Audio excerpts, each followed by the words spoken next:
High বন্ধুরা, একটা blog নিয়ে আজকে আমি তোমাদের সামনে চলে এসেছি। যে ব্লগটি হচ্ছে আমার মনে হয় এটা প্রত্যেকটা মেয়ের জন্য ভীষণভাবে হেল্পফুল হবে ব্লগটা। তো আমরা চুলের স্টাইল, অ্যাডভান্স হেয়ার স্টাইল করার জন্য আমরা ক্রিম্পার, কার্লার, টং এসব ইউজ করে থাকি। তো এগুলো ইউজের আগে আমরা স্প্রে জাতীয় কিছু ইউজ করি, যার জন্য আমাদের এই মেশিনগুলো, স্ট্রেটনারি মেশিনগুলো বা কার্লারি মেশিন যাই হোক, এগুলো উপরটা আপার লেয়ার বলো, এই মাঝেরটা বলো, এই প্লেটগুলো কী হয়, প্রচণ্ড স্টিকি হয়ে যায়। সেগুলো স্প্রে দিয়ে আঠালো টাইপের হয়ে যায়। তো পরবর্তীকালে আমাদের সেই হেয়ার স্টাইলটা করতে আমাদের খুব প্রবলেম হয়। তো আজ আমার সেই অবস্থাটাই হয়েছিল। তো আমি সারা দুপুর ধরে প্রচুর ইউটিউবে আমি ভিডিও দেখে দেখে কী করে স্টিকি ভাবটাকে ওঠাবো, প্রচুর ভিডিও দেখে দেখে আমি কোনো সলিউশন পাইনি।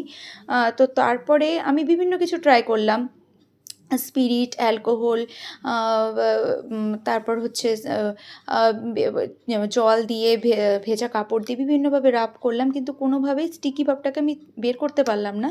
তো তারপরে একটা সলিউশন আমি যেটা পেলাম, সেটাতে দেখো আমার এখন একটুকু স্টিকি ভাব নেই। আমি এই স্ট্রেটনারটার পুরো স্টিকি ভাবটা পুরো ওটা স্টিকি হয়েছিল একদম। চুল যখন হেয়ার স্টাইল করার সময় পুরো চুল আটকে যাচ্ছিলো, চুল ছিঁড়ে যাচ্ছিলো, চুল ড্যামেজ হচ্ছিলো।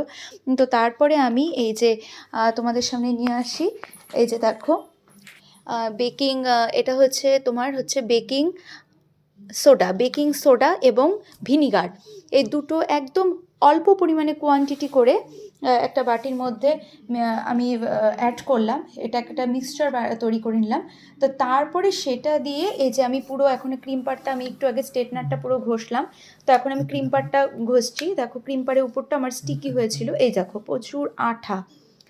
ঠিক আছে, এগুলো স্টিকি প্রচুর হয়েছিল। দেখো কত বের হলো এখান থেকে, নোংরা বের হলো, আঠা নোংরা, যেগুলো আমি স্প্রে করার সময় যেগুলো সব আঠা হয়েছিল, তো সেগুলো বের হলো একদম পুরো ক্লিয়ার। এখন দেখো একটুকু স্টিকি ভাবটা আর নেই, কিন্তু আর স্টিকি ভাবটা নেই।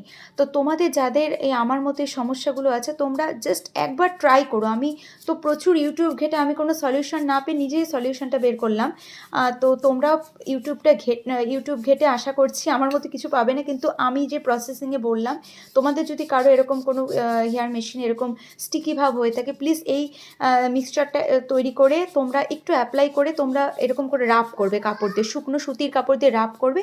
দেখবে রেজাল্ট তোমাদের সামনে, পুরো স্টিকি ভাব চলে গিয়ে একদম আগের মতো নতুনের মতো একদম হয়ে যাবে এবং জিনিসটা ইউজেবল হয়ে যাবে। তো আমার এই ব্লগটি যদি তোমাদের ভালো লাগে, তো অবশ্যই ব্লগটি অবশ্যই তোমরা শেয়ার করবে এবং সবার কাছে ছড়িয়ে দেবে। Thank you.